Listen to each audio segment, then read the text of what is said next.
Is Turkey really helping Africa or just helping itself? From building schools to selling drones, Turkey's presence stretches from Somalia's coast to Nigeria's forests. But behind the aid and diplomacy lies a growing network of oil deals, arms sales, and military ambitions. So is Turkey a trusted partner or just the latest foreign power to profit from Africa's pain? Welcome to Analytica Today. I am Samiya M, and today we look at one of the fastest growing influences on the African continent, Turkey. Ankara now commands military bases, signs billion-dollar trade deals, and supplies weapons in Africa's most fragile regions. From the Red Sea to the Sahel, Turkey is not just building mosques and schools, it's also securing oil fields and arming wars. But as Africa stands at a critical time, we ask, is Turkey empowering the continent or exploiting it?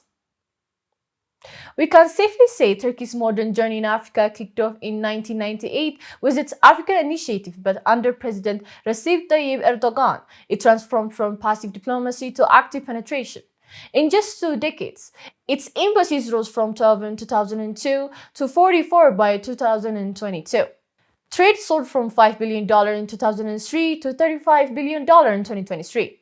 Turkey's built hospitals in Niger, mosques in Mali, and schools in Somalia, building soft power one brick at a time. But not all aid is free. Take Somalia, for instance. In 2024, Ankara deepened its involvement by signing a 10-year security and economic cooperation agreement with Mogadishu. The deal followed Ethiopia's controversial Memorandum of Understanding with Somaliland, granting its Red Sea access, an arrangement Somalia strongly opposed. Turkey's pledge to help Somalia guard its coastline, citing threats like piracy and foreign encroachment. But buried within the agreement were lucrative oil exploration rights. By April 2025, Turkey had signed a deal giving it control over 90% of Somalia's offshore oil revenues for the next 30 years. Framed as part of Ankara's Africa opening strategy, the deal was hailed as a win-win. But for many Africans, it looked less like partnership and more like plunder. Turkey now takes more than it gives, and its expanding military reach is raising new concerns. Turkey is one of Africa's top arms suppliers, the fourth largest in sub-Saharan Africa. Its sleek Bayraktar drones, armored vehicles, and attack helicopters are used across the continent, from Nigeria's fight against Boko Haram to Sudan's civil war, Niger's coups, and Somalia's insurgency. But here's the concern. In Sudan's civil war, Turkey's Bayraktar drones arms the Sudanese armed forces, while Arka Defenses, another Turkish arms manufacturer, is engaged with the rival Rapid Support Forces.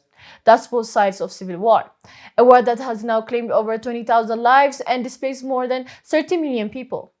And then Turkey steps into mediating peace. The same country that fuels conflict now claims to want to end it, peacemaker by day, arms dealer by night. Similarly, in Somalia, the irony is sharper. Turkey guards the coastline, trains the army, and then takes 90% of the oil. And in Libya, Turkey played a decisive role in deepening the post-Gaddafi chaos. After joining NATO's 2011 campaign, Turkey backed the Tripoli government, sending weapons, drones, and even mercenaries. The result? A fractured nation, civil war, and open-air slave markets.